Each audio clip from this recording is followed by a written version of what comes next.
الحمد لله رب العالمين والصلاة والسلام على سيدنا وسندنا ومولانا وملجانا ومأوانا نبينا محمد صلى الله عليه وسلم ورسوله النبي الكريم الأمين المكين الحنين الرؤوف الرحيم. أما بعد فأعوذ بالله من الشيطان الرجيم. بسم الله الرحمن الرحيم. إنما يخشى الله من عباده العلماء.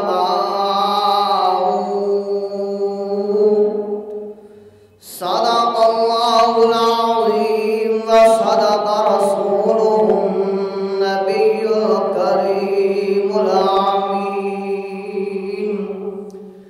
قال النبي صلى الله عليه وسلم قال رسول الله صلى الله عليه وسلم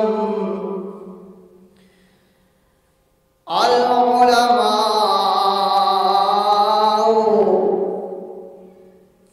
ورثة الأنبياء. صدق الله العظيم وصدق رسوله النبي الكريم. قال النبي صلى الله عليه وسلم عن عبد الله بن أبي مسعود رضي الله تعالى عنهما أن رسول الله صلى الله عليه وسلم إن أولى الناس بي أكثرهم يوم القيامة على صلاة. صدق الله العظيم. اللهم رب اشرح لي صدري ويسر لي أمري واحلل عقدة من لساني يفقهوا قولي. اللهم رب زدني علما نافعا. اللهم رب زدني علما. إن الله وملائكته يصلون على النبي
در کی تھی جس کے مقدر میں گدائی، تیرے در کی قدرت نے اسے راہ دکھائی، تیرے در کی رویا میں بہت اس شخص کے قدموں سے لپٹ کر جس نے بھی کوئی بات سنائی، تیرے در کی آیا ہے نصیر آج تمنا یہی لے کر کہ پلکوں سے کیے جائے صفائی، تیرے در کی اب سرکار سب سے پہلے اللہ جل جلالہ و عما نوالہ کی پاک بارگاہ میں تمام حمد و ثنائیں ہیں، کیونکہ وہ مالک لم یزل ہے، خالق کائنات ہے، ہمیں پیدا کرنے والا، ہمیں رزق دینے والا، ہمیں کھلانے والا، ہمیں پلانے والا، اور ہمیں طرح طرح کی نعمتیں دے کر نوازنے والا وہ مالک لم یزل ہے۔ خدا کی قسم اگر اللہ تبارک و تعالی کی ایک نعمت کا تذکرہ کیا جائے تو ہماری زندگی ختم ہو جائے، تو پر آقا کریم صلی اللہ علیہ وسلم کے دیوانوں اللہ تبارک و تعالی کی ایک چھوٹی سی ادنا سے ادنا بھی نعمت کا تذکرہ صحیح معنوں میں شکر ادا نہیں کیا جا سکتا۔ اور کیف اللہ تبارک و تعالی رحمان بھی ہے، رحیم بھی ہے، ستار بھی ہے، غفار بھی ہے، کریم اللہ بخشنے والا ہے۔ اللہ تبارک و تعالی مالک لم یزل ہے، خالق کائنات ہے، ہم اس کے بندے ہیں، ہم اس کی مخلوق ہیں۔ اللہ نے ہمیں بنایا ہے، اللہ قسمیں اٹھا اٹھا کر فرماتا ہے والتین والزیتون وطور سینین وہذا البلد الامین لقد خلقنا الانسان فی احسن تقویم۔ اے انسان مجھے دین کی قسم ہے، زیتون کی قسم ہے، وطور سینہ کی قسم ہے، فرمایا وہذا البلد الامین، جہاں آمنہ کے لال کے قدم لگتے رہے ہیں اس امانتوں والے شہر کی قسم ہے۔ چار قسمیں اٹھا کر اللہ فرماتا ہے لقد خلقنا الانسان فی احسن تقویم، اے انسان میں نے تجھے بڑا ہی سونا پیدا کیا، بڑا ہی پیارا پیدا کیا۔ اب اسی ادار لغزشیں خطائیں اللہ معاف فرمائے کہ 18,000 یا اس سے بھی کم و بیش مخلوقات کو اللہ تبارک و تعالی نے پیدا فرمایا۔ لغزشیں خطائیں کریم اللہ معاف فرمائے، 18,000 کم و بیش مخلوقات کو کریم اللہ نے پیدا فرمایا ہے۔ آسمان بنانے کی باری آئی، اللہ نے فرمایا کن، آسمان بن گئے۔ زمینیں بنانے کی باری آئی، کریم اللہ نے فرمایا کن، یہ زمینیں بن گئی۔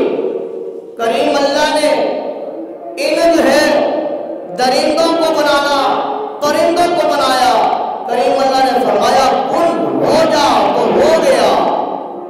لوح قلم کو بنایا، فرمایا کن ہو جا ہو گیا۔ جنوں کو بنایا، فرمایا کن ہو جا ہو گیا۔ جنت کو بنایا، فرمایا کن ہو جا ہو گئی۔ جہنم کو بنایا، فرمایا کن ہو جا ہو گئی۔ پر یاد رکھ لیجئے کہ جو کریم اللہ چار قسمیں اٹھا کر اے انسان تجھے مجھے مخاطب کر رہا ہے، وہ کریم خدا جو چار قسمیں اٹھا کر فرماتا ہے انسان مجھے ان چار چیزوں کی قسم ہے، میں نے تجھے بڑا حسین بنایا ہے، بڑا حسین بنایا ہے۔ اللہ تو نے جو ہے پرندوں کو بنایا، درندوں کو بنایا، آسمانوں کو بنایا،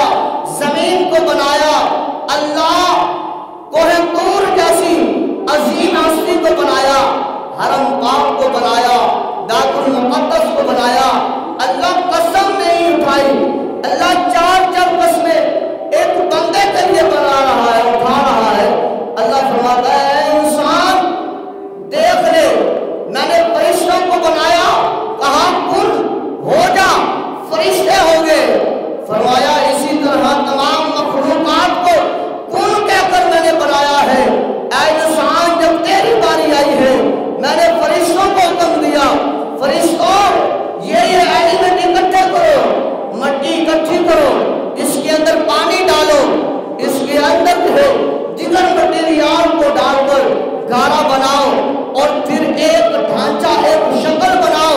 جب بنائی گئی اللہ فرماتا ہے میں نے فرشتوں کو حکم فرمایا اب اس کا چہرہ تم نے نہیں بنانا بلکہ میں خود ان کو تعالی بناؤں گا. رب العالمین نے اپنے پیارے ہاتھوں سے اپنی قدرت والی تجلی سے کریم اللہ نے بندے کے اس حسین چہرے کو بنایا ہے. اتنا حسین چہرہ جو اللہ نے بنایا ہے فرمایا اتنا حسین چہرہ جو میں نے بنایا ہے انسان یہ میں نے صرف تیرا بنایا ہے. اپنے ہاتھوں سے میں نے تیرا چہرہ بنایا ہے اور اس چہرے کو دیکھنا اس چہرے کو دیکھنا اس چہرے کی لاج رکھنا اللہ کیا ہے. فرمایا کہ یہ حسین چہرہ تو دیکھ کر اپنے رشتہ داروں میں محلے داروں میں دیگر جو ہے وہ محافل میں جائے گا چہرے کو دیکھے گا کہ کہیں کوئی مٹی کوئی داغ تو نہیں لگا ہوا. فرمایا اسی چہرے کی حفاظت کرنے والے جب تجھے میری بارگاہ میں آنا پڑے میری پاک بارگاہ میں یہ تیرے سارے جسم کا حسین تر حصہ تیرا جو چہرہ ہے جب تو اسے میری پاک بارگاہ میں آ کر زمین پر رکھ دے گا تو میں خدا تعالیٰ تیرے سے خوش ہو جاؤں گا. فرشتوں سے نعرہ کروں گا فرشتے دیکھو میرا یہ بندہ جس کا میں نے چہرہ اپنے ہاتھوں سے بنایا ہے یہ میرا بندہ کیسی لج رکھ رہا ہے. اسی چہرے کو میری بارگاہ میں آ کر جھکا رہا ہے گڑ گڑا رہا ہے. اللہ میرے سے غلطیاں ہوئی اللہ خطائیں کر بیٹھا اللہ خطائیں کر بیٹھا اللہ سزا کا حقدار بھی ہوں اللہ پر تیری رحمت کا طلبگار ہوں. اپنی رحمت فرما کے میرے گناہوں کو معاف کر دینا. فرمایا یہ عاجزی اس کی کرنی یہ انکساری اس کی کرنی یہ رونا یہ میری بارگاہ میں آ کر سجدہ کرنا نیاز جبین کو رگڑنا میں خدا کو اتنا پسند آئے گا میں فرشتوں کو حکم دوں گا کہ میرے اس بندے کے گناہوں پر قلم پھیر دو میرے اس بندے کے گناہوں کو معاف کر دو. اب آپ اسی وقت اللہ تبارک و تعالی نے یہ چہرہ بڑا پیارا بنایا ہے. عرض کر رہا تھا کہ تمام ہم تو سنائے اسی کریم اللہ کے لیے ہیں جس نے انسان جیسی مخلوق کو تمام مخلوقات سے اعلیٰ بنایا ہے افضل بنایا ہے عرفہ بنایا ہے. اے انسان میں اور آپ اللہ تبارک و تعالیٰ کی عبادت کرنا بھول گئے ہیں اس کی بندگی کرنا بھول گئے ہیں. اللہ اکبر فرمایا ایک مقولہ تھا کہ نجس ہے کتا نجس ہے ناپاک ہے. فرمایا وہ کتا اگر اسے ایک جو ہے وہ وقت یا 2 وقت روٹی ڈال دی جائے وہ اس مالک کے جو ہے وہ آگے پیچھے گھومتا ہے اس مالک کے گھر کی رکھوالی کرتا ہے. فرمایا وہ نجس ہے وہ کتا ہے حقیر خصلت ہے.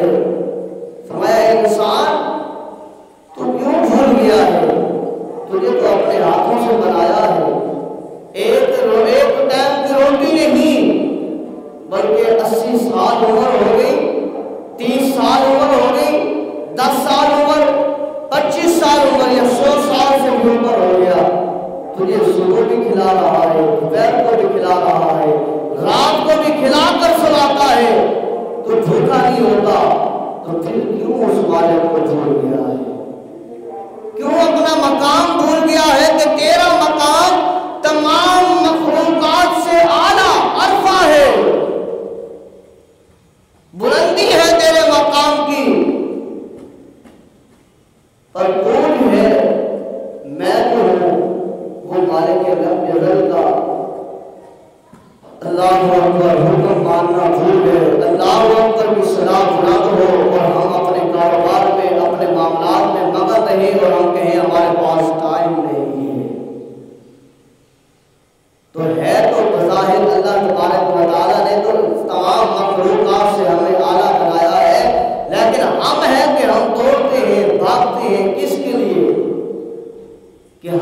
ان مخلوقات سے کم ہو جائے؟ وہ حقیر جانور ہو کر ایک وقت اسے کھانا دیا جائے، وہ اپنا مرنا جینا اپنے مالک کے دروازے پر کر دیتا ہے، وہ راتوں کو نہیں سوتا، اپنے مالک کے گھر کے سامنے دروازے پر اپنے جو ہے وہ پیر بچھا کر بیٹھا ہے، اپنے سر کو اٹھا کر بیٹھا ہے، اپنی آنکھوں کو جھکاتا نہیں کہ کہیں میرے مالک کے گھر کا کوئی نقصان نہ ہو جائے، اس کے مال ڈنگر کا کوئی جو ہے وہ نقصان نہ ہو جائے، الرٹ بیٹھا ہے، ساری رات جو ہے وہ پہرا دیتا ہے۔ اے انسان، تو کیوں بھول چکا ہے؟ رات کو اذان ہوئی عشاء کی تو کہا آج بڑا تھکا ہوا ہوں، کھانا کھایا سو گیا۔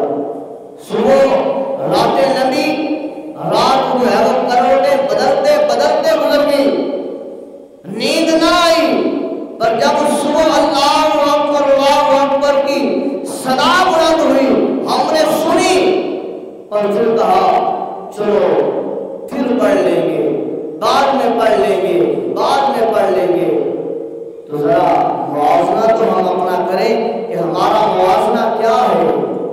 کیا ہم پھر اس مقام پر کھڑے ہیں جس مقام پر ہمیں ہونا چاہیے تھا، یا اس مقام پر کوئی اور ہے؟ اللہ تعالیٰ ہمیں عمل کی توفیق عطا فرمائے۔ بابا سے وقار بات کافی لمبی چلے گی، ہمارا موضوع ہے وہ ہے علم دین حاصل کرنا اور عالم دین کی فضیلت۔ علم دین حاصل کرنا اور عالم دین کی فضیلت کے بارے میں آج کا ہمارا موضوع ہے کہ جس کے لیے کریم اللہ فرماتا ہے انما یخشی اللہ من عبادہ العلماء، فرمایا اللہ تبارک و تعالیٰ سے ڈرنے والے، خوف رکھنے والے کوئی اور نہیں ہے بلکہ اہل علم ہے۔ اللہ تعالیٰ سے کہہ دیجیے سبحان اللہ۔ اللہ تبارک و تعالیٰ سے ڈرنے والے، خوف کھانے والے کوئی اور نہیں بلکہ اہل علم ہے، علم رکھنے والے ہیں۔ اب جو علم رکھنے والے ہیں انہیں پتہ ہے کہ اگر ہم نماز نہ پڑھیں گے، قرآن نہ پڑھیں گے، زکوٰۃ نہیں دیں گے، اگر ہمارے اوپر حج فرض ہے حج نہیں کریں گے تو اللہ تبارک و تعالیٰ نے قبر کا عذاب بھی تیار کر رکھا ہے اور حشر کے دن میدان محشر کا عذاب بھی تیار کر رکھا ہے، اور پھر کریم اللہ نے جہنم کو بھی آراستہ کر رکھا ہے۔ پھر ہمارا جو ہے وہاں سے بچنا آسان نہیں ہے اور مشکل ہے۔ تو اس لیے جب دل میں ڈر پیدا ہوگا، خوف پیدا ہوگا، علم ہوگا تو تبھی یہ پیدا ہوگا۔ اور فرمایا اسی طرح علم کے ساتھ ہی اللہ تبارک و تعالی مقام عطا فرماتا ہے، اور اسی طرح فرمایا آقا کریم صلی اللہ علیہ وآلہ وسلم نے، راوی ہے حضرت ابو ہریرہ رضی اللہ تعالی عنہ، فرماتے ہیں کہ نبی پاک صلی اللہ علیہ وسلم نے ارشاد فرمایا جو شخص علم کے راستے پر چلا اللہ تعالیٰ اس کے ذریعے اس کو جنت کے راستے کی طرف چلائے گا۔ بلند آواز سے کہہ دیجیے سبحان اللہ۔ فرمایا جو علم کے راستے پر چلے گا آقا کریم فرماتے ہیں اللہ تبارک و تعالیٰ اس کو جنت کے راستے پر چلا دے گا۔ اور فرمایا بے شک عالم دین کے لیے زمین و آسمان کی مخلوق یہاں تک کہ مچھلیاں سمندر میں مغفرت طلب کرتی ہے کہ اللہ ان علماء اکرام کو معاف فرما۔ مچھلیاں آقا کریم فرماتے ہیں مچھلیاں سمندروں میں عالم دین کے لیے اللہ کی پاک بارگاہ میں استغفار کرتی ہیں، اللہ فلاں عالم دین کی بخشش فرما، اللہ فلاں عالم کی بخشش فرما۔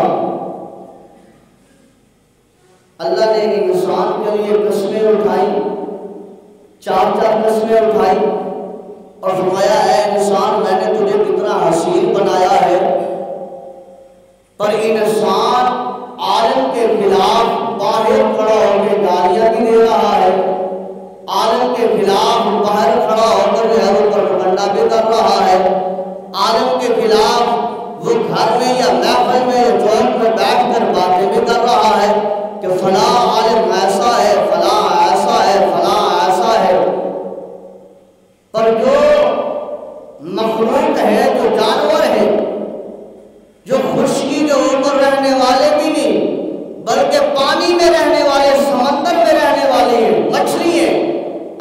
کریم فرماتی ہے وہ مچھلی ہیں، آقا کریم فرماتے ہیں وہ مچھلی ہیں، عالم دین کے لیے اللہ کی پاک بارگاہ میں استغفار کرتی ہیں، اللہ ان کی بخشش فرما۔ کیا عالم دین کی ہے وہ ہماری طرح انسان نہیں ہے؟ کیا ان سے جو ہے وہ خطا سرزد نہیں ہوتی؟ کیا وہ کسی اور جگہ سے آئے ہیں؟ نہیں، یاد رکھ لیجیے کہ اس روئے زمین پر اس کائنات میں صرف اور صرف 2 جماعتیں ایسی ہیں جن کو اللہ تبارک و تعالی نے معصوم کہا ہے، گناہوں سے پاک ہے، صرف 2 جماعتیں، وہ انبیاء کرام علیہ السلام کی جماعت ہے، دوسری فرشتوں کی جماعت ہے۔ فرشتے بھی گناہوں سے پاک ہے، انبیاء کرام علیہ السلام بھی گناہوں سے پاک ہیں۔ باقی اگر کوئی غوث ہے، قطب ہے، ابدال ہے، جتنا بڑا مرجع مفکر ہے، محدث ہے، مفتی ہے، عالم ہے، قاری ہے، جو ہے وہ گناہ کر سکتا ہے، گناہ اس سے ہو سکتا ہے، گناہ اس سے سرزد ہو سکتا ہے، وہ ہماری تمہاری طرح ہوتا ہے۔ تو لہذا اللہ تبارک و تعالیٰ کی مخلوق مچھلی ہے، اس کے لیے اللہ کی پاک بارگاہ میں توبہ کرتی ہے، اللہ اس عالم دین کی بخشش فرما۔ تو انسان کیا کرتا ہے؟ اور حدیث مبارکہ میں العلماء ورثۃ الانبیاء، العلماء ورثۃ الانبیاء، آقا کریم صلی اللہ علیہ وسلم نے فرمایا علماء جو ہیں وہ انبیاء کے وارث ہیں، انبیاء کی وراثت جو ہے وہ عالم دین ہے، جس کو آج حقیر نظر سے دیکھا جا رہا ہے۔ اللہ اکبر۔ سلطان محمود غزنوی رحمۃ اللہ علیہ، آپ جو ہے وہ اس دنیا فانی سے پردہ کر گئے، اللہ ان کے اوپر مغفرت فرمائے، بلند آواز سے کہہ دیجیے آمین۔ آپ کا دور حکومت تھا، آپ نے یہ جملہ سنا کہ العلماء ورثۃ الانبیاء، کہ انبیاء کی وراثت جو ہے وہ عالم دین ہے، علماء ہیں۔ اس نے کہا، دماغ کا سوچ آئی کہ وہ عالم دین ہے جو ہے بول نہیں سکتا، اگر بولے تو نمازی کہتا ہے کہ اس نے میرے خلاف بات کی ہے، وہ بول نہیں سکتا، اگر بولے تو اس کے خلاف بات شروع ہوگی کہ اس نے مجھے ہی ٹارگٹ کیا ہے، میرے ہی خلاف بات کی ہے، اور وہ چلے تو اسے دیکھے یہ کہاں جا رہا ہے، وہ جس کے کپڑے اور جس کا گھر ہم دیتے ہیں وہ عالم دین انبیاء کا وارث کیسے؟ جس کو پیسے ہم دیتے ہیں، تنخواہ ہم دیتے ہیں، اور پھر ہم کہتے ہیں یہ تو مولوی نہیں ہے، ہمارا نوکر ہے، اسے ہم تنخواہ دیتے ہیں۔ اب اس محمود غزنوی کے دماغ میں سوال ہے، یہ اللہ کا ولی تھا، دور حکومت اس کا تھا، اللہ کا ولی تھا، ذہن میں خیال آیا کہ یہ علماء کیسے جو ہے وہ انبیاء کے وارث ہو سکتے ہیں، جن کا چلنا، بیٹھنا، اٹھنا، معاملہ، ان کا بولنا وہ ہماری مرضی کے مطابق، اور ان کی تنخواہ کا معاملہ وہ ہمارے مطابق۔ یہ تو انبیاء کے وارث تو انہیں ہونا چاہیے جن کے پاس کپڑا اچھا ہو، جن کے پاس مال ہو، جن کے پاس دولت ہو، جن کے پاس بڑی بڑی جو ہے وہ کوٹھیاں کاریں ہو، بڑا کچھ ہو، اور وہ ہونے چاہیے۔ سوال ہے، ایک سوال، اور پھر جو ہے وہ دوسرا سوال اس کے ذہن میں تھا کہ پتہ نہیں کل قیامت کے دن حساب و کتاب جب ہوگا مجھے جنت بھی ملے گی کہ نہیں ملے گی، جنت میں جاؤں گا کہ نہیں جاؤں گا، یہ دوسرا سوال تھا۔ اور ساتھ یہ بھی آتا ہے کہ اس کے خیال تھا کہ عالم دین کی خدمت کرنا کہتے ہیں جنت ملتی ہے، یہ کیسے ہے؟ دوسرا سوال یہ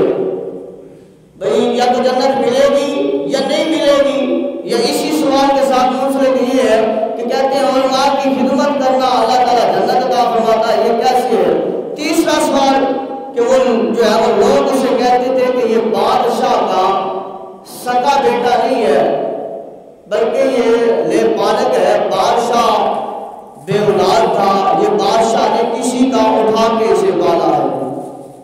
توجہ فرمائے، بادشاہ نے کسی سے اٹھا کے اسے پالا ہے، یہ بادشاہ کا بیٹا نہیں ہے۔ یہ تیسرا سوال تھا کہ پتہ نہیں میرا باپ کون ہے؟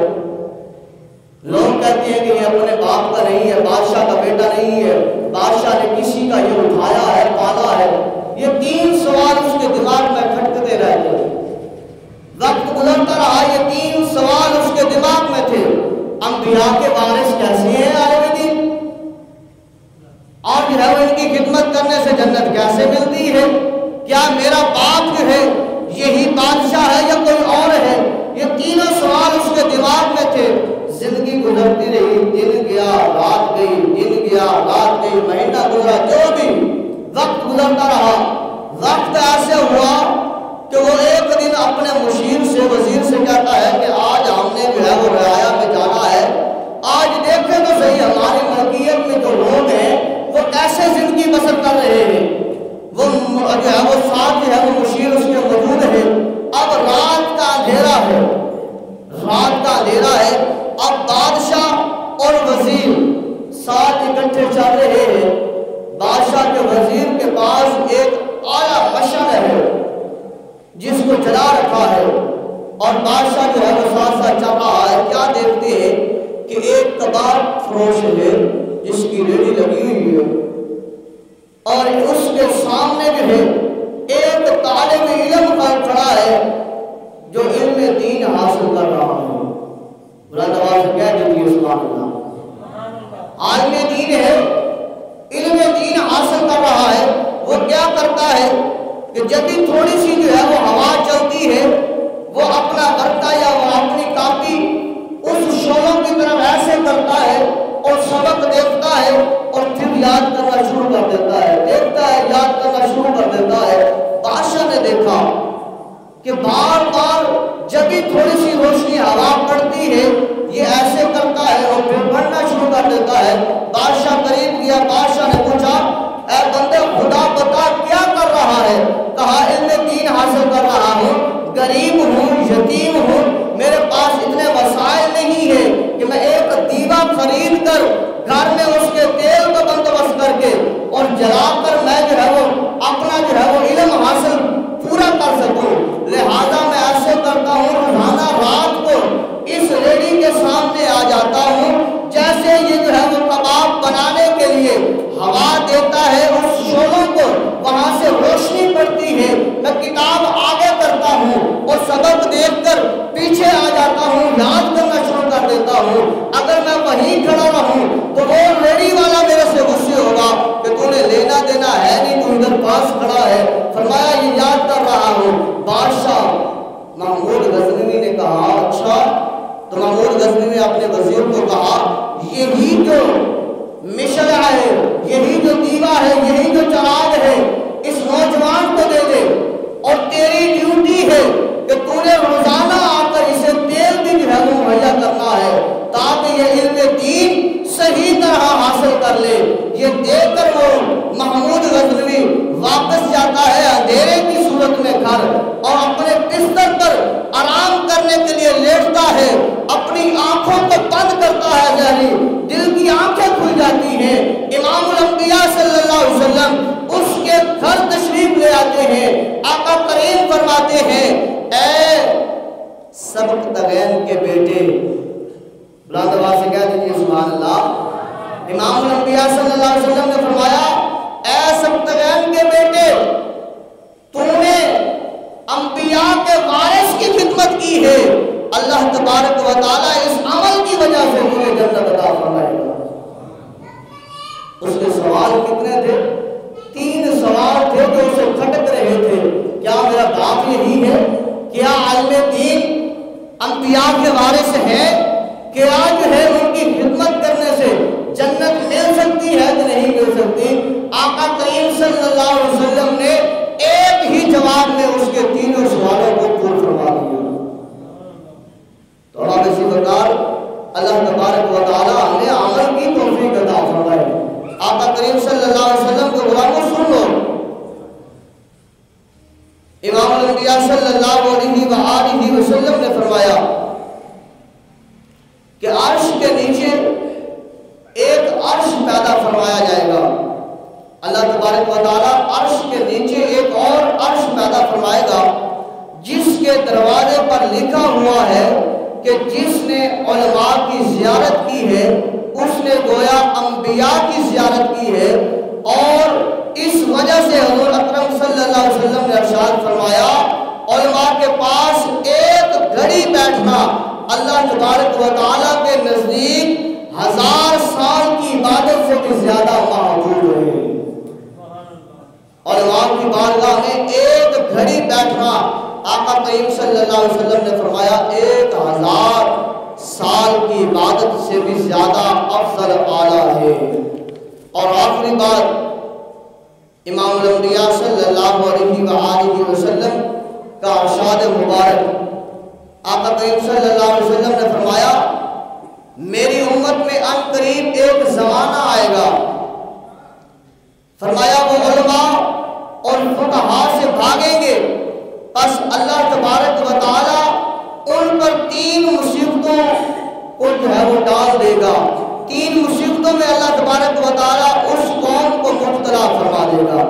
فرمایا ان میں پہلی یہ ہے کہ ان کے رزق سے اللہ تبارک و تعالیٰ برکت کو اٹھا دے گا، برکت ان کے رزق سے جاتی رہے گی۔ آقا کریم صلی اللہ علیہ وسلم نے فرمایا دوسری یہ کہ اللہ تبارک و تعالیٰ ان پر ظالم بادشاہ کو مسلط کر دے گا۔ تیسرے نمبر پر فرمایا کہ یہ وہ دنیا سے بغیر ایمان کے نکلیں گے جو علماء کے خلاف باتیں کرتے ہیں، فقہاء کے خلاف باتیں کرتے ہیں، زبان درازیاں کرتے ہیں، وہ سن لے اللہ تبارک و تعالیٰ کا محبوب علی نبینا علیہ السلام نے کیا فرمایا ہے۔ اللہ تبارک و تعالیٰ کی پاک بارگاہ میں دعا کرتے ہیں کریم اللہ ہمیں عمل کی توفیق عطا فرمائے۔ وما علیہ